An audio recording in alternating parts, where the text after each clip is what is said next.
Le vin, le jaja, le pinard, le pif. Il existe une ribambelle de termes pour désigner ce breuvage que nous aimons tant, le jus de raisin fermenté. Et parce que vous et moi l'aimons passionnément, je vous propose de découvrir les secrets d'un bon vin. Parcourons ensemble le vignoble à la rencontre de vigneronnes et vignerons valeureux et engagés pour des discussions hautes en couleurs. Nous voyagerons à travers les régions, les cépages, les savoir-faire et les belles histoires du monde du vin. Je suis Romain Becker et je vous souhaite la bienvenue dans le bon grain de l'ivresse. C'est l'un des vins les plus célèbres de France, tu n'en as certainement jamais bu et je vais t'aider à réparer ça.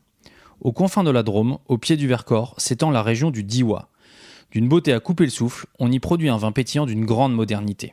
8 degrés d'alcool, de jolies bulles, un fruit éclatant et beaucoup de tendresse. Sur ces terres baignées de soleil, je suis parti à la rencontre de la cave Jaillance, du domaine Raspail et du domaine Pellon. Ces 3 acteurs majeurs font rayonner la fameuse Clairette de Die et plus largement les vins du Diois. J'en suis revenu avec une certitude. Toi et moi devrions boire davantage de Clairette. Bonjour, je m'appelle Berthe Patrick, je suis président de la cave coopérative Jaillance depuis 6 mois. Viticulteur dans le haut de l'appellation, sur la commune de Menglan, où j'exploite avec mon fils 23 hectares de vignes en bio, donc avec les cépages Muscat, Clairette et Aligoté. Pour vous, c'est une histoire familiale, cette exploitation ? Oui, tout à fait, oui. Moi, j'ai repris, je suis la 4e génération, et mon fils, c'est la 5e. Mon arrière-grand-père avait conçu l'exploitation, et donc après mon grand-père, mon père et moi, et mon fils à son tour aujourd'hui. Alors la Clairette de Die, c'est une appellation qui a une notoriété très forte partout en France. Est-ce qu'on peut revenir sur l'histoire des vins pétillants de la région, s'il vous plaît ? C'est une très longue histoire. Voilà, ouais, l'histoire, ça remonte à 2000 ans à peu près. C'est la légende dit que ils avaient abandonné une jarre dans la rivière.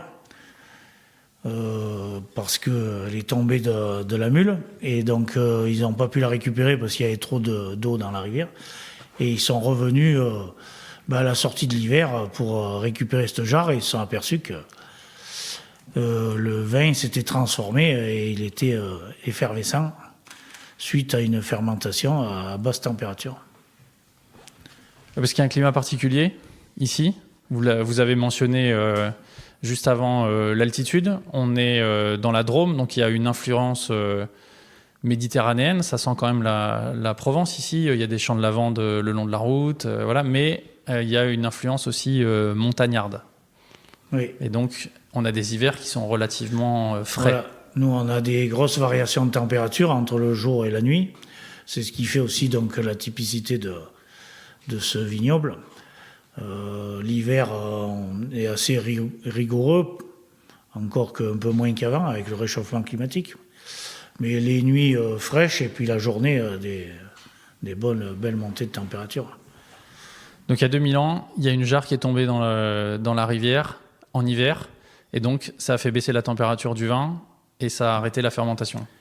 Oui, ça a fait une fermentation lente dans la jarre, et ce qui est retranscrit aujourd'hui dans la méthode ancestrale.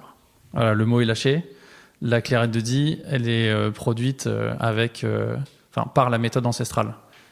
Oui, alors la méthode ancestrale, déjà, donc c'est une première fermentation en cuve à basse température. Ensuite, le vin est tiré en bouteille, capsulé provisoirement, on va dire. Et après, la fermentation va se faire sur 4 à 6 mois à l'abri de la lumière et dans des caves entre 10 et 12 degrés à peu près. Et ensuite, au bout de ces 6 mois, on va dégorger les bouteilles, c'est-à-dire on les vide dans des cuves isobar, pour éviter de perdre le gaz. C'est filtré, et puis après on remet en bouteille définitivement, prêt à bouchonner, prêt à la consommation. Là, j'ai des étiquettes à côté de moi. Il y a plusieurs vins dans la gamme. Je vois 8 degrés, 11,5 degrés, des vins en bio. Ça, c'est quand même aussi assez moderne comme approche.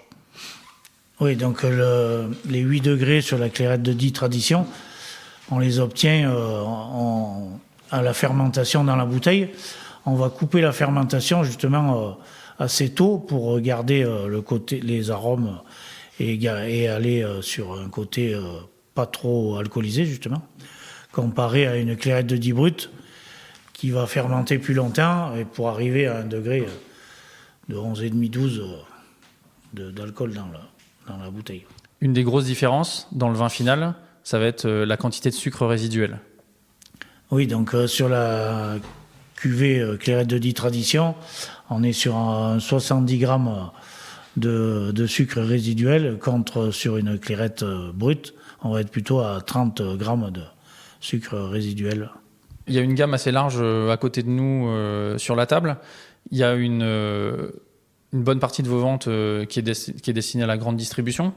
La Clairette, c'est un vin qui s'est beaucoup fait connaître par le circuit de la grande distribution. Il y a aussi une gamme pour les particuliers, pour la restauration. Vous avez toute une gamme en bio. Ça fait longtemps que vous avez cette gamme bio chez Giants ? La gamme bio, aujourd'hui, ça fait à peu près 35 ans ou 36 ans. C'est aujourd'hui, nous, justement, ce qui nous fait aussi la typicité de notre cave aussi, c'est on a un peu plus de 35% des surfaces de nos viticulteurs qui sont cultivés en bio. On a également la cuvée on va dire de muscat pétillant sans alcool, que l'on a élaboré depuis à peu près 5-6 ans, là, qui est donc une tendance aujourd'hui où les consommateurs cherchent un produit un peu similaire mais sans alcool pour... Voilà. Ça, c'est un produit qui est fait comment ? Le sans alcool ? Le sans alcool, c'est du jus de muscat qui est pressé à la sortie juste après les vendanges. Et ensuite, filtré, stérilisé, il est gazéifié. Ok, donc c'est pas un vin désalcoolisé, parce qu'on entend parfois des cris d'orfraie justement sur les vins qui sont désalcoolisés, puis ensuite on ajoute des additifs, du sucre et ainsi de suite. Ici, c'est pas ça ce que vous avez fait. Ah non, nous justement, c'est là que on fait ce jus de raisin gazéifié, ce qui permet de garder absolument l'arôme du cépage muscat. Et on croirait que quand on déguste ce jus de raisin gazéifié, on se croirait en train de manger la grappe de raisin. Je reviens sur le bio. Donc 35%, c'est quand même un pourcentage considérable quand on compare à la moyenne française et aux autres appellations en France. Est-ce que vous avez la volonté d'augmenter encore cette surface ? Aujourd'hui, nous, en tant que, on va dire, dirigeants plus ou moins de la cave, on ne va pas inciter à en mettre en bio ou pas en mettre. Mais souvent, les jeunes qui s'installent, c'est automatique qu'ils s'installent en bio pour une raison de qualité de vie et puis d'environnement. C'est une vision pour l'avenir, respecter aussi le terroir. Et puis aussi, nous ici, le climat quand même s'y prête bien pour cultiver en bio. Est-ce que c'est quelque chose que vous valorisez, je veux dire, dans l'achat de raisins auprès des coopérateurs et après auprès du client final ? Je veux dire, c'est un argument supplémentaire ? Aujourd'hui, au niveau de la rémunération des viticulteurs, il y a, on va dire, une légère différence de tarifs. Après, ensuite, sur les consommateurs, au niveau du prix d'achat, il y a un écart, mais qui est assez peu important par rapport au conventionnel, quoi. Patrick, du coup, qui est abordable aussi, assez abordable en termes de coût pour le consommateur. Alors ça, c'est un autre point qu'on n'a pas encore abordé.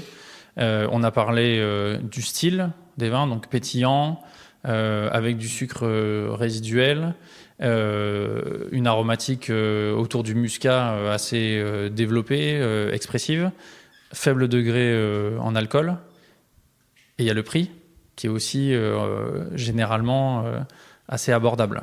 C'est quoi votre gamme de tarifaire là, sur vos vins ?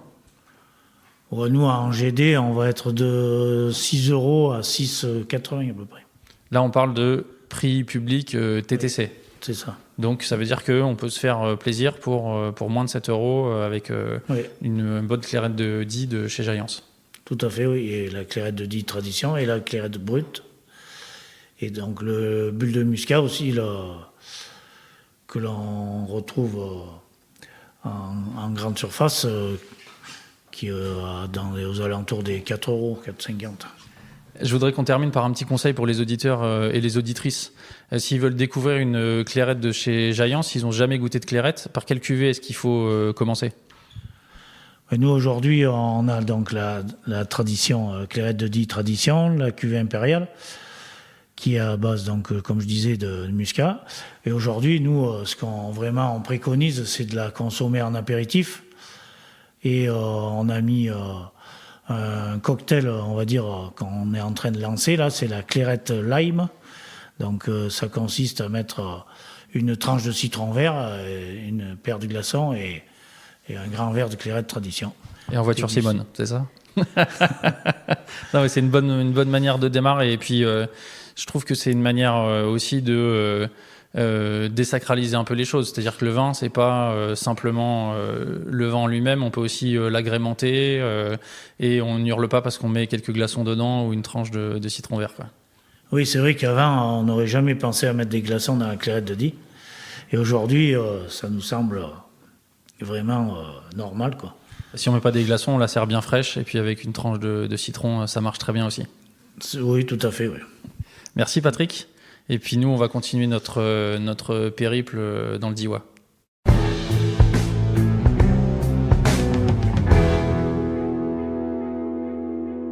On vient changer de décor. On est à Saillant, au domaine Raspail, avec Frédéric. Alors, c'est une toute autre structure. Ce matin, on était chez Giants, qui est une coopérative, le plus gros opérateur du coin, et finalement un opérateur assez important dans toute la vallée du Rhône. Ici, on est dans un domaine familial.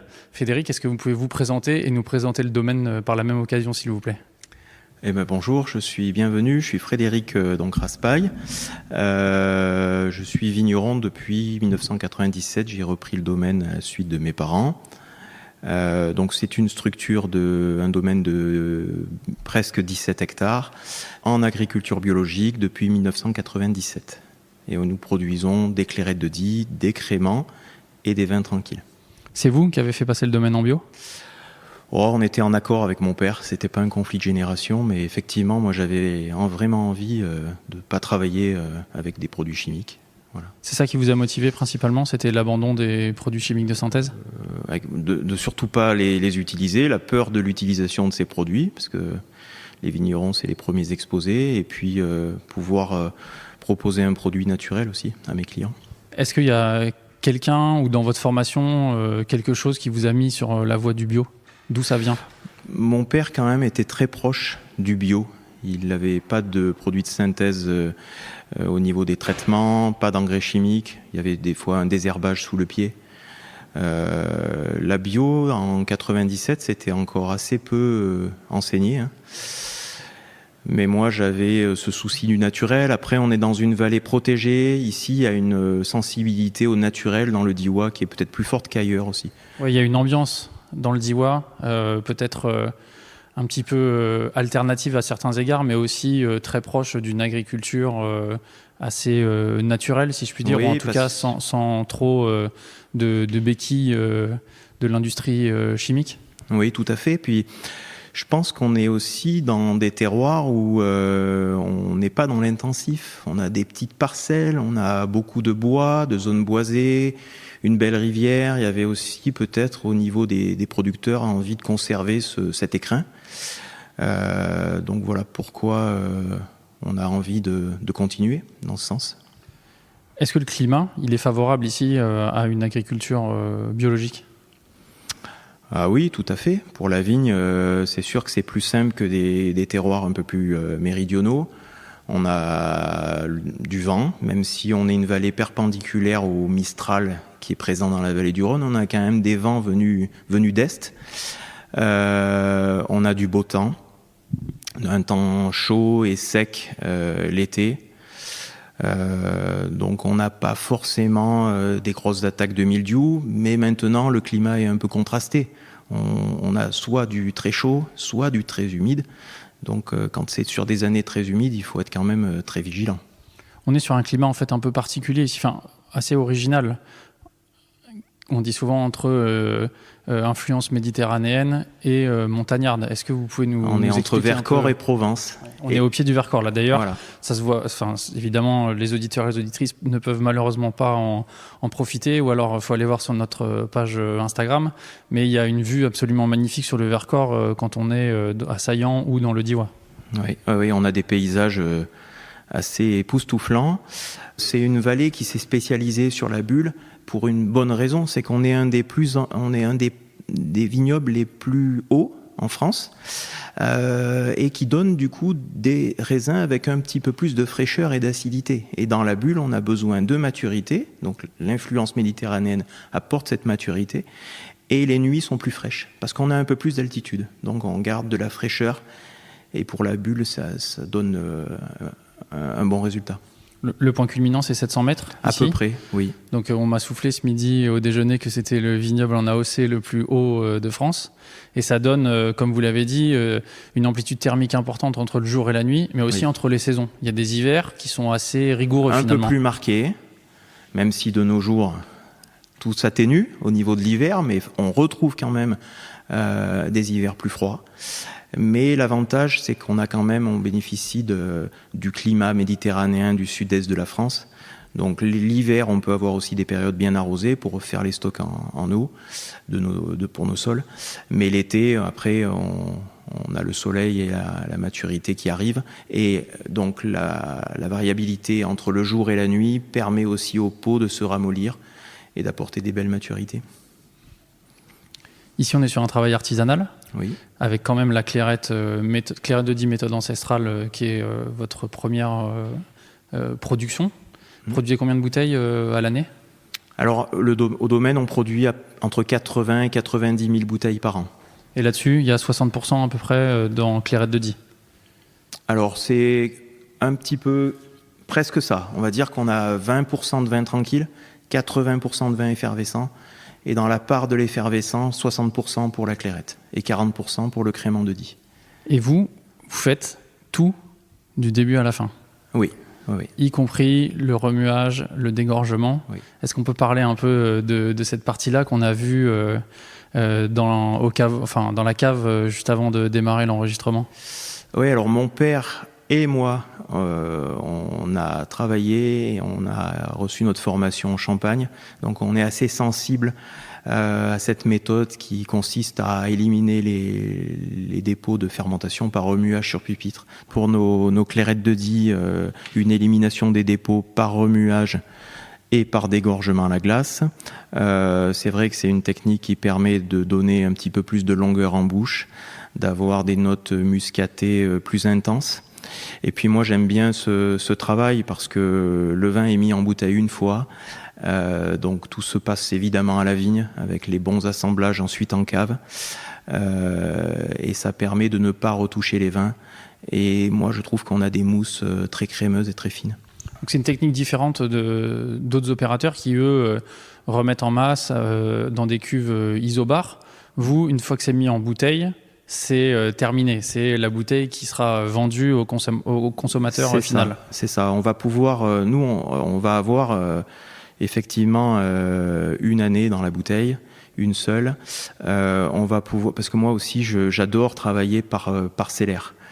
C'est pour ça que sur ma gamme, j'ai une douzaine de cuvées pour une quinzaine d'hectares, ce qui représente beaucoup de travail, mais au moins on a l'identité d'une parcelle à chaque fois, d'un travail, d'une orientation, parce que j'ai des coteaux à Ladré, à Lubac, Et les clients, quand ils viennent déguster, ils ont une identité chaque fois dans chaque bouteille différemment.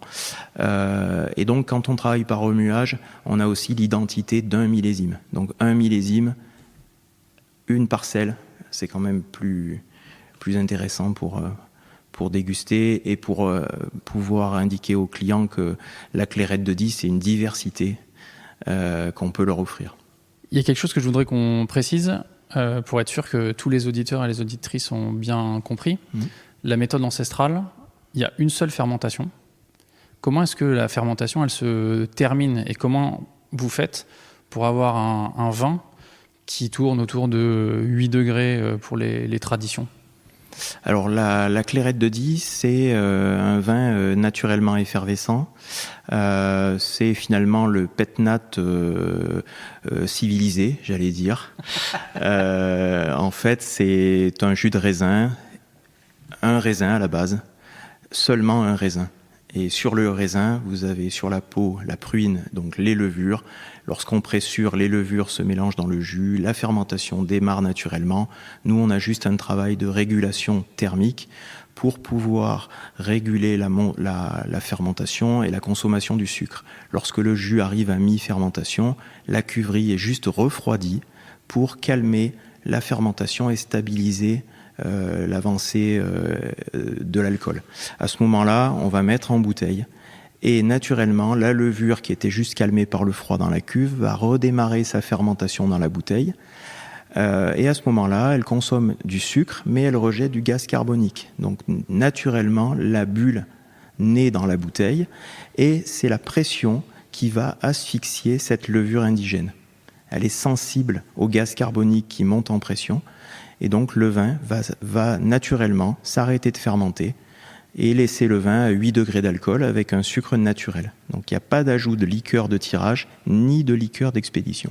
Donc finalement, vous, à l'inverse des champenois peut-être, vous voulez des levures qui ne sont pas trop costauds, justement, qui ne résistent pas si bien que ça à la pression, puisque vous voulez que la pression les étouffe. Oui, alors ce sont quand même des levures indigènes qui n'ont pas la force au niveau de la résistance à la pression que des levures qu'on aurait achetées et que l'on va réhydrater comme on va le faire pour un crément ou un champagne. Voilà. Donc de toute façon, chaque année, l'arrêt de fermentation se passe. Il n'y a pas de souci. Ce qu'il peut y avoir de différence d'une année à l'autre, c'est la pression qui peut varier, on va dire, de 5 à 7 bars. Le client s'en apercevra à peine. On aura de toute façon toujours un arrêt de fermentation. Et l'arrêt de fermentation, il y a une certaine variabilité d'une année sur l'autre, j'imagine ? Alors, je veux dire, sur le degré d'alcool, ça se ressent d'une année sur l'autre ou pas ? Alors, on peut avoir effectivement une Clairette de Die qui va titrer de 7,5, de 7 degrés à 8,5. Voilà. Okay, c'est quand même une variation. Petite variation, effectivement. Modérée quand mais on restera quand même toujours dans des degrés assez faibles. Et c'est ce qui fait aussi, je pense, l'atout de la Clairette de Die, c'est ce faible degré. Quand on entend maintenant des clients qui vont vers le non-alcool, moi j'ai envie de leur proposer le low-alcool, la Clairette de Die, parce que c'est au moins naturel. Il n'y a pas eu de désalcoolisation, de travail un petit peu exagéré sur des produits, sur des vins.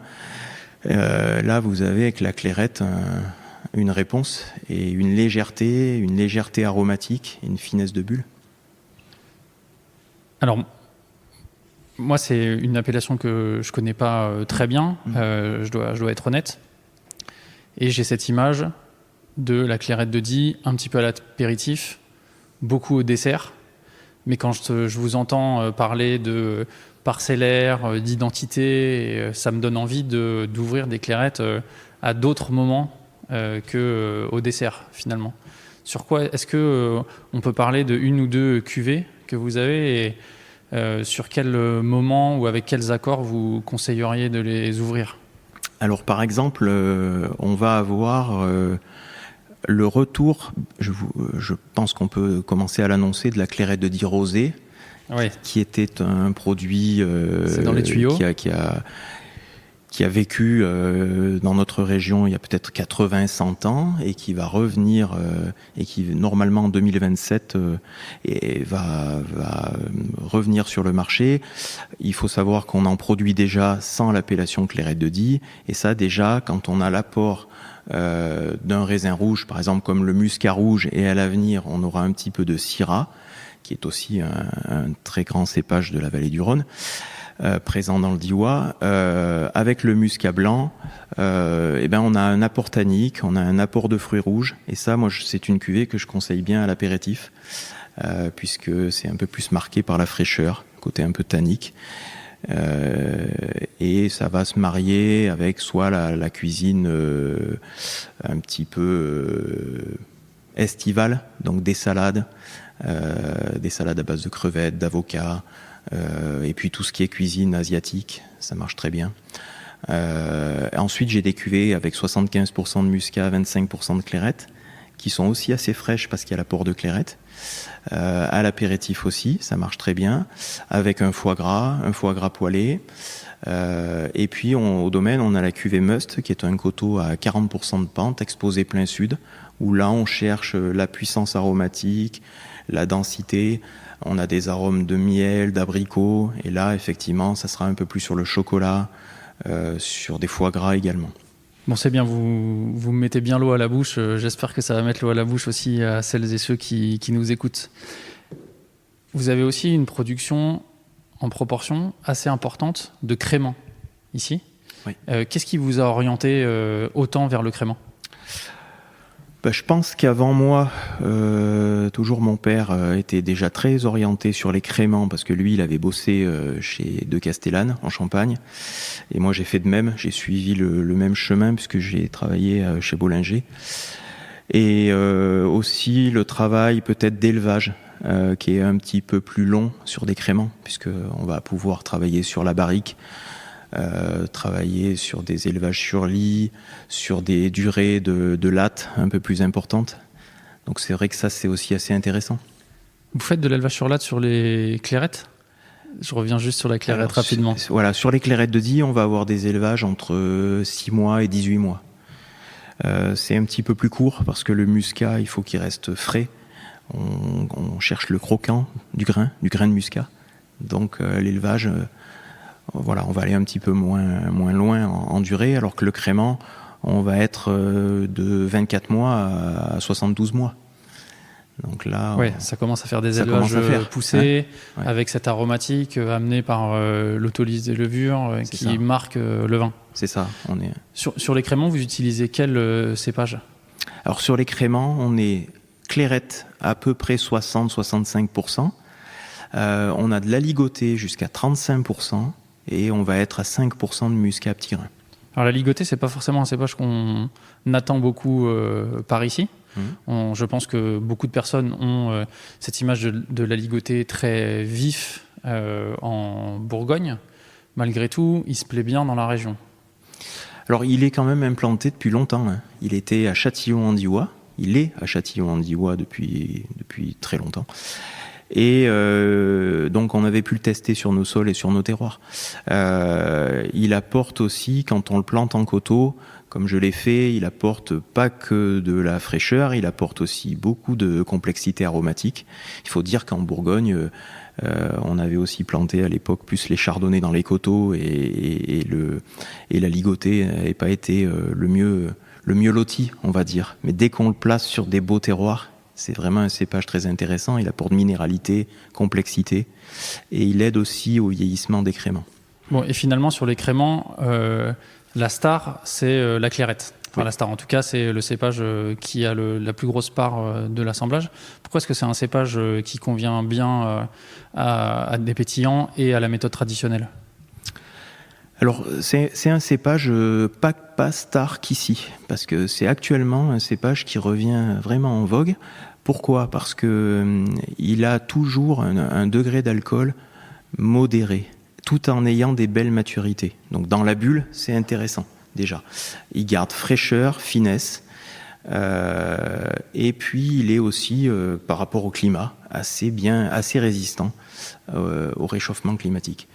Ensuite, il se plaît aussi à vieillir sur latte assez longtemps. C'est-à-dire que quand on l'élève sur lit, Et avec le temps d'élevage un peu allongé, c'est-à-dire que dès qu'on dépasse les 30 mois, on a le côté un petit peu brioché, poire, c'est assez vineux, même sur les effervescents, lorsqu'on le travaille un petit peu sur la longueur d'élevage.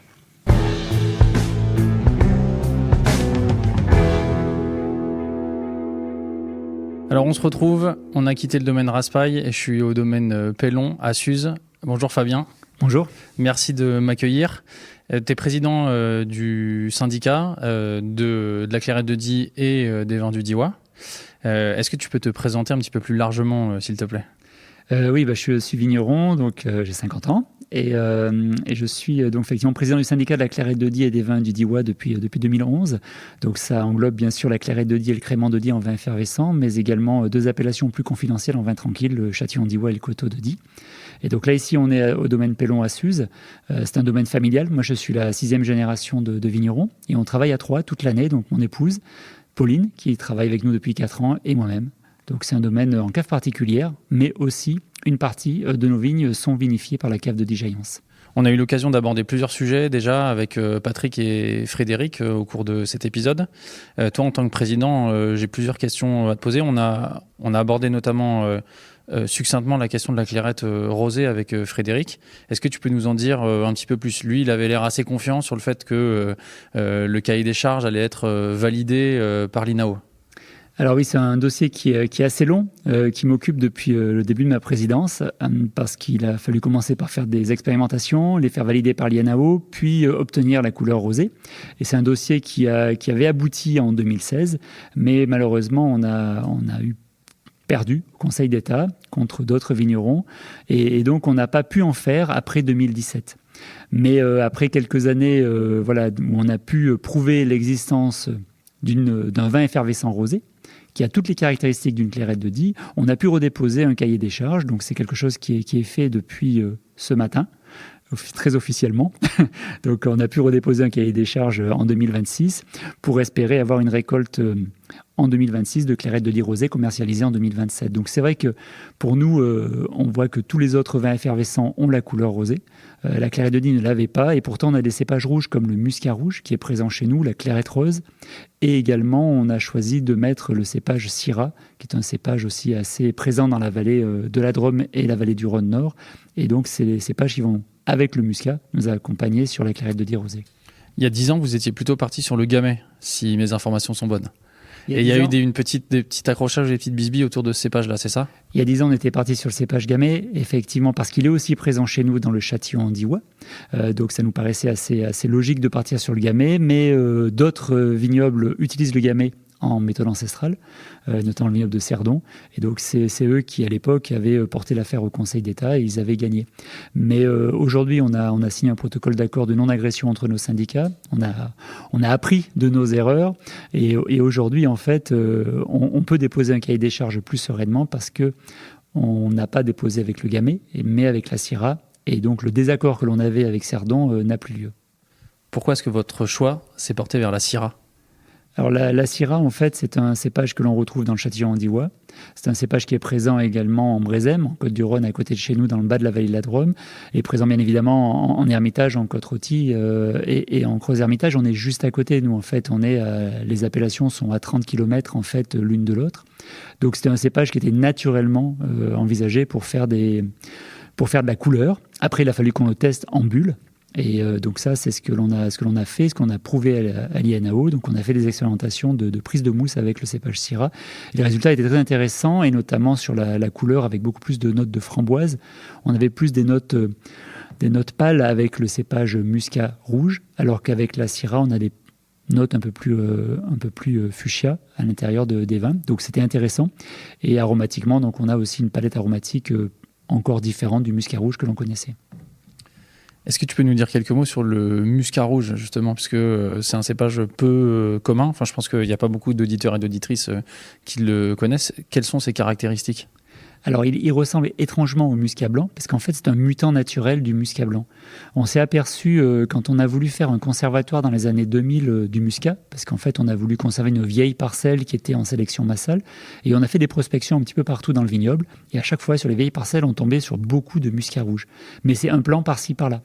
Et donc, on a fait un conservatoire où on a 40% du conservatoire qui est en muscat rouge. Donc déjà, on avait ce patrimoine génétique avec nous. Et en fait, le muscat rouge, c'est un mutant naturel du muscat blanc.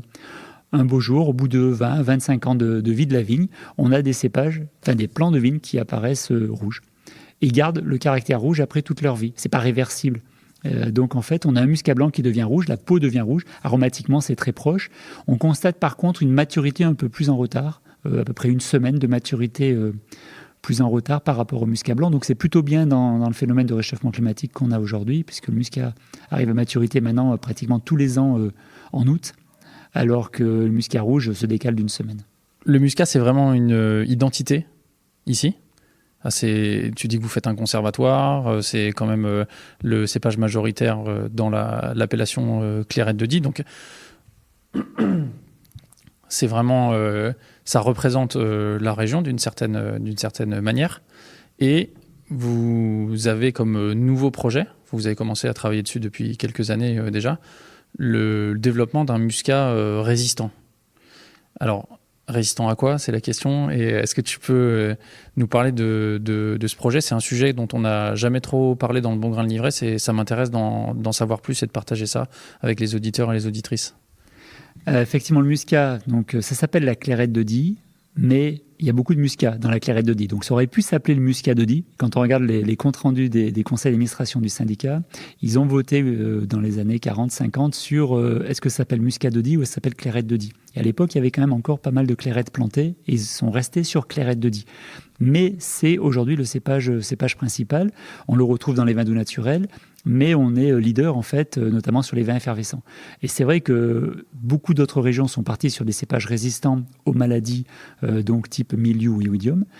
Mais pour le muscat, personne ne travaillait dessus. Donc on s'est dit, en conseil d'administration du syndicat de la Clairette, si on veut que quelqu'un s'en occupe, c'est à nous de le faire. Et donc c'est pour ça qu'on a lancé un programme de recherche de sélection de cépages muscat résistants. Donc on l'a lancé avec l'IFV et avec l'INRAE. Aujourd'hui, donc le dossier a été transféré à l'interprofession, donc ça a été repris dans un programme plus large de la vallée du Rhône. Mais en tout cas, on a des premières parcelles qui vont être plantées l'année prochaine dans le vignoble avec 5-6 introductions, donc 5-6 cépages nouveaux qui sont issus donc de croisements. On n'est pas du tout sur de l'OGM. La résistance, elle est très naturelle puisque c'est un croisement entre un cépage résistant et nos muscats. Et donc cette parcelle de comportement permettra d'en sélectionner un ou deux à la fin qui permettrait dans une dizaine, quinzaine d'années de pouvoir substituer notre muscat petit grain actuel par ce muscat résistant. Et donc ça voudrait dire qu'il n'y a plus que 1 ou 2 traitements par an au niveau du mildiou et de l'oïdium. Donc c'est quand même très intéressant par rapport à l'environnement. Cette histoire de croisement, c'est un processus qui est assez long, tu me dis si je me trompe, mais c'est plusieurs croisements qui sont faits pour qu'il y ait une part très importante du cépage Vitis vinifera qui donne son caractère au vin et qu'il y ait une part finalement assez limitée du cépage résistant, mais pour qu'il apporte quand même ce caractère résistant aux maladies, c'est bien ça? Effectivement, oui, il faut arriver à garder les caractéristiques du cépage. Donc nous, on voulait que le cépage ait le goût du muscat. Et ça, c'était assez facile de le retrouver parce que génétiquement, on sait où sont les marqueurs du goût muscat sur l'ADN du raisin, enfin de la vigne. On peut retrouver le goût muscat. Donc on pouvait sélectionner dès le croisement ce qui était muscaté des autres. Et après, en fait, la base, c'est tout simplement en fait une fleur de vigne que l'on va castrer. Donc on enlève les étamines de la fleur de muscat et on va polliniser avec un cépage résistant qui là, lui, a eu de nombreux croisements pour garder effectivement le caractère résistant mais pas être trop marqué par ses origines géographiques. Et donc en fait, on fait une pollinisation à l'ancienne avec un pinceau et le pistil en fait ensuite se développe. On a des petits grains de raisin que l'on va semer et c'est ces grains-là que l'on va sélectionner après dans la parcelle pour garder le caractère muscaté. Ok, donc c'est un processus assez long. Et aujourd'hui, vous êtes arrivé au moment de plantation. Donc il va falloir déjà attendre 3 ans pour que les vignes soient fructifères, enfin, pour qu'on ait les premiers fruits.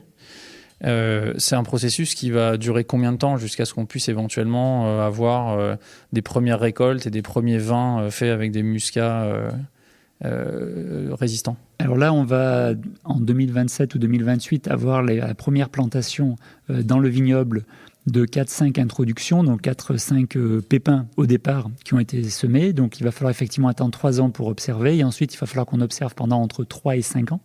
Donc ça veut dire qu'on va pousser en gros une dizaine d'années. Donc on est en 2026, on espère bien qu'en 2036, maximum 2040, on puisse avoir en fait des cépages muscatés résistants à proposer. Donc c'est vrai qu'on a encore une quinzaine d'années devant nous de travail, mais à terme en fait c'est quand même très intéressant parce que notre vignoble aussi est en bio. On a plus d'un tiers du vignoble qui est en bio dans la Clairette de Die, et donc d'avoir un cépage résistant, ça permet encore de réduire les soufres et les cuivres. Il y a un autre cépage que vous aimez beaucoup, c'est la Clairette. Et vous avez fait une modification du cahier des charges là, qui rentre en application cette année pour augmenter la proportion du cépage Clairette dans la Clairette de Die. Vous aviez 25% maximum, vous passez à 35% maximum. Pourquoi est-ce que vous avez fait cette modification ? Alors, il y avait plusieurs raisons en fait à augmenter la part de cépage Clairette. Déjà parce que ça s'appelle de la Clairette de Die et que c'est bien qu'il y ait un peu de cépage Clairette dans la Clairette de Die. C'est une bonne idée. C'est quand même l'origine. Après, c'est aussi quand même le constat qu'avec le réchauffement climatique que l'on subit aussi dans le vignoble de montagne que l'on est, on a quand même un muscat qui arrive très vite en maturité. Et le cépage Clairette est un cépage tardif. Donc, ce qui fait que on a des meilleurs rendements et on a des meilleurs équilibres, notamment sucre-acide, sur le cépage Clairette. Donc la proportion de montée de 25 à 35%, ça avait un intérêt par rapport au réchauffement climatique. Et ça amène aussi le cépage Clairette de la finesse au vin. C'est très intéressant dans un assemblage. Et des fois, quand le muscat devient très mûr, très lourd, quand il y a des chaleurs excessives, la Clairette va le détendre en fait et va donner de la subtilité au vin. Donc en fait, en termes d'assemblage, c'est très intéressant de monter jusqu'à 35%. Alors pourquoi 35 et pas plus ? Qu'est-ce qui a fait la décision ? Alors nous, on voulait 40, mais l'INAO, dans sa sagesse, nous a dit qu'à 40%, on dénaturait trop l'esprit de la Clairette de Die et le goût muscat. Et donc, on s'est arrêté à 35% dans l'assemblage. Donc, on a augmenté de 10 points. Il aurait fallu demander 50 pour avoir 40 peut-être, c'est ça ? Je répondrai pas.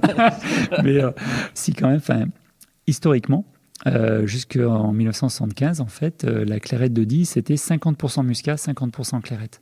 Après, il y a eu dans les années 80 une montée en puissance du muscat. Et donc, on est arrivé jusqu'à des cuvées à 100% muscat, qui était vraiment le Graal. Mais depuis le réchauffement climatique, on voit que le cépage Clairette a son intérêt. Et aujourd'hui, de revenir sur des proportions à 65-35, c'est quand même très intéressant. On passe à la dégustation ? Allez, tu nous as préparé 3 cuvées. Je te remercie déjà d'avoir proposé ça. Alors, on a un pétillant et 2 tranquilles. On va commencer par les tranquilles. Est-ce que tu peux nous parler de ces 2 vins-là, s'il te plaît ? Oui, les deux vins blancs tranquilles que l'on va déguster, ce sont 2 Coteaux de Die. Donc le Coteaux de Die, c'est une appellation qui est sur l'ensemble de la zone Clairette de Die, uniquement avec le cépage Clairette blanche et Clairette rose, que du blanc. Et c'est une appellation qui date de 1993. Avant, tout s'appelait Clairette de Die, on ne faisait pas de distinction que le vin soit effervescent ou tranquille. Mais depuis 1993, donc, on a le Coteaux de Die. Et nous, au domaine Pellon, on en fait depuis le millésime 2002. Et là, on a maintenant 2 cuvées différentes. Une cuvée qui s'appelle le Blanc, tout simplement, qui est un vin naturel à partir donc, de ce cépage Clairette, issu du millésime là, 2025, avec une mise en bouteille donc, assez jeune, parce qu'il n'y a pas du tout d'intrants sur la vinification. Et puis la deuxième vin, c'est un vin blanc l'Oublié, d'une cuvée qui est de 2023, puisque là, il y a un élevage en fût d'une année, en demi-muit, donc on est sur des fûts de 5 à 600 litres selon les années. Et on est sur un vin beaucoup plus complexe, plus en longueur, qui se marie un peu mieux pendant le repas, alors que le premier, le vin blanc nature, on est vraiment sur un vin d'apéritif, le côté très, très minéral de la cuvée. On commence par celui-là ? On va commencer par le nature. Allez. Alors déjà, on a un nez qui est très frais, sur des notes un peu salines. C'est vrai que nous, sur le cépage Clairette, on essaye de le pousser un petit peu en maturité. Alors ici, au domaine Pellon, on est le plus à l'ouest de l'appellation. On est entre 300 et 500 mètres d'altitude. Donc c'est vrai qu'on a des vignes dans la Clairette de Die qui peuvent monter jusqu'à 700 mètres d'altitude. Nous, on est plus bas, donc on a des cépages Clairette qui sont plus apte à faire des vins tranquilles parce que la maturité est plus complète. Et c'est vrai qu'on a voulu s'amuser un petit peu sur la partie vin nature, puisque ça permet vraiment de révéler le terroir. Alors c'est un vin qui est très pur, c'est pas très expressif, mais il y a vraiment une matière en bouche, quelque chose de très savoureux en finale. Et puis il y a ce côté que moi j'aime beaucoup dans la clairette, il n'y a pas beaucoup d'acidité, mais c'est quand même frais. Il y a une fraîcheur presque un peu mentholée que j'apprécie beaucoup sur ce genre de vin. C'est souvent en fait ce qu'on retrouve sur la clairette. C'est un cépage qui, certes, est un cépage tardif, mais qui a des baisses d'acidité au moment de la récolte, en fait, très importantes. Donc c'est vrai qu'on n'a jamais des très fortes acidités, nous, sur nos vins blancs tranquilles. Par contre, effectivement, ça garde de la fraîcheur, et souvent, ce qui permet de garder un peu de la fraîcheur, c'est aussi les amers qu'on peut avoir sur le cépage clairette. Et nous, on cherche à avoir un peu d'amertume, parce que c'est quand même caractéristique du cépage clairette. Donc ça tend la fin de bouche, ça permet de donner la fraîcheur, sans être en excès, bien évidemment. Il faut garder oui, c'est très cette fin. fraîcheur. C'est très fin sur la finale, effectivement. Et avec des produits de la mer à l'apéritif, quelque chose d'un peu léger. Je suis sûr que ce serait très bon pour les amateurs d'huîtres, par exemple. Ça pourrait fonctionner, je pense. Oui. Alors nous, au domaine, on fait toujours une matinée huître en décembre. Et c'est vrai qu'on fait goûter un peu tout avec les bulles aussi, mais celui-ci fonctionne bien, le blanc nature. Super. On passe au suivant. Donc l'oublié. L'oublié, alors on l'a appelé ainsi parce qu'en fait, l'appellation était un peu oubliée, puisque le produit phare, c'est quand même la clairette de Die et le crément de Die. Et le vin tranquille, c'était un petit peu en complément de gamme pour l'ensemble des caves. Et donc, on a appelé en 2002 l'oublié, ce vin blanc.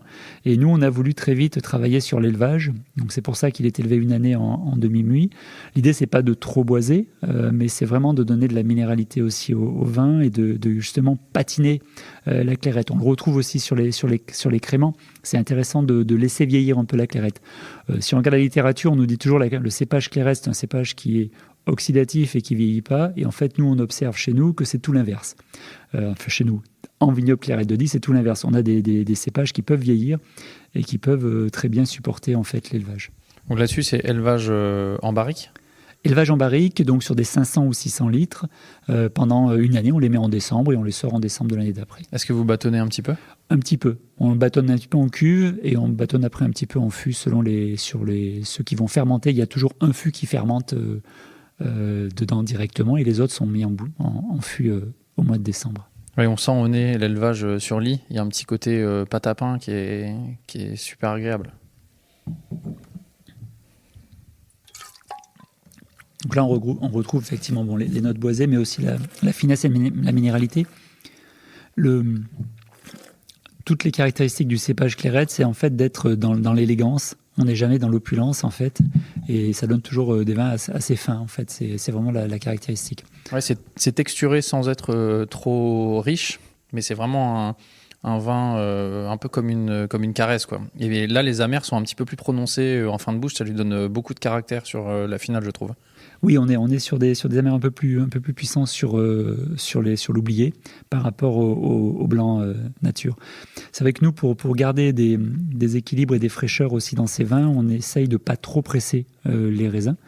Donc c'est vrai que généralement, c'est toujours de 130-140 kilos pour faire un hectolitre en fait, de jus de raisin. Sur les créments, on est à 150 kilos en général. Nous, on est plutôt autour de 170-180 kilos pour faire un hectolitre. Donc l'idée, c'est de vraiment pas trop presser, c'est-à-dire que les premiers jus, que les jus de cuvée, en fait, quand on est sur les vins effervescents, pour justement garder les beaux amers.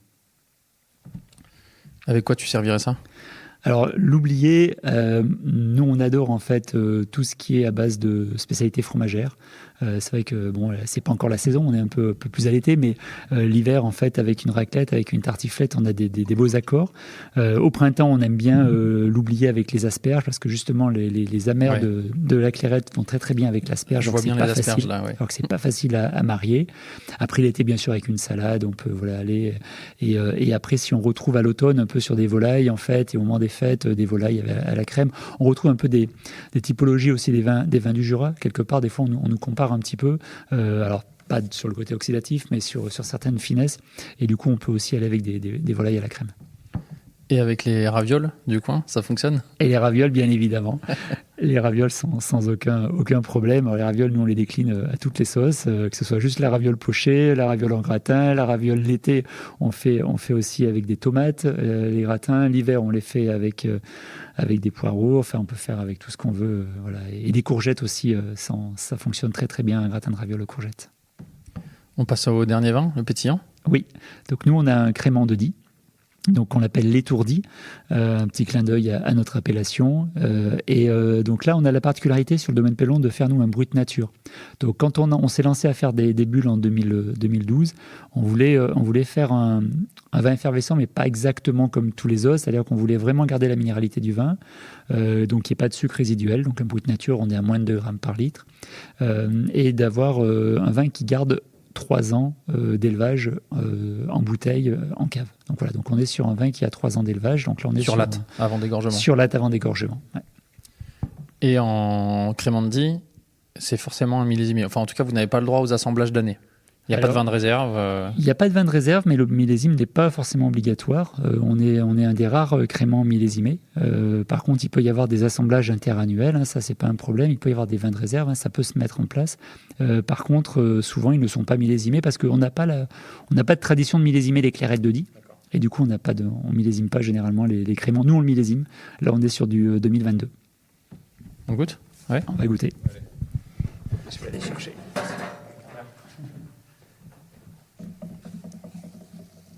Je trouve on a bien l'aromatique de la clairette là. C'est très fin, mais on retrouve quelque chose qu'on avait sur les blancs juste avant là, je trouve.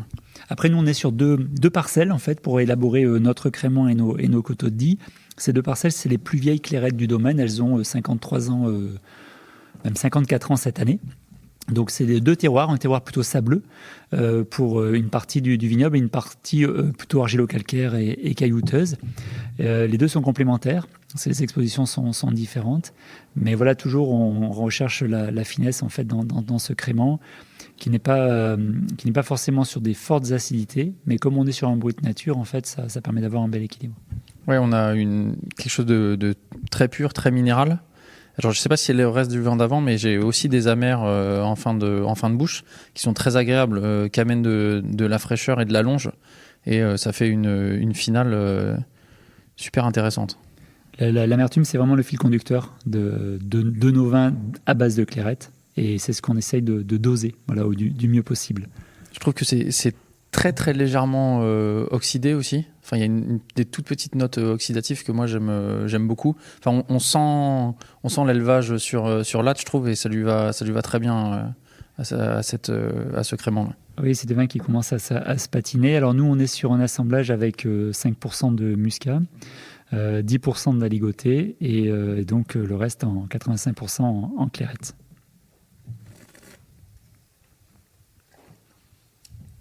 Ça, c'est un vin que vous servez beaucoup à l'apéritif ?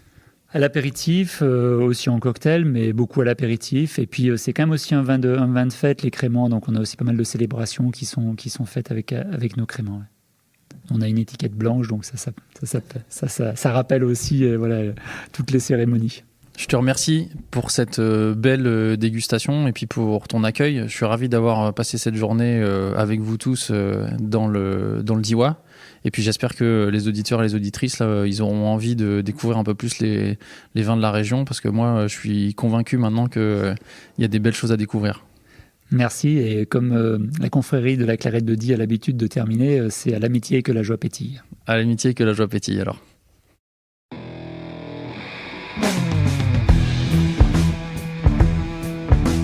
Chers amis, j'espère que cette escapade vous a permis de découvrir les secrets de la clairette et vous a mis l'eau à la bouche. De mon côté, j'ai trouvé mon cocktail de l'été avec ce mariage délicieux citron vert, clairette bien fraîche. Si vous passez dans le coin pendant vos vacances, allez saluer nos amis de Jaillance, Raspail et Pellon, ils vous accueilleront avec le sourire et quelques bulles. Je suis Romain Becker et vous écoutez Le Bon Grain de l'Ivresse. Je suis ravi d'avoir réalisé cet épisode pour vous, chers auditeurs et chères auditrices. Merci au syndicat d'appellation Clairette de Die de m'avoir fait confiance pour cet épisode sponsorisé. Au montage et au mixage, c'était Emmanuel Nappé. Emmanuel Doré s'est occupé du générique original et le logo a été réalisé par Léna Mazilu. On se retrouve très vite pour de nouvelles aventures viticoles. D'ici là, éclatez-vous et buvez bon!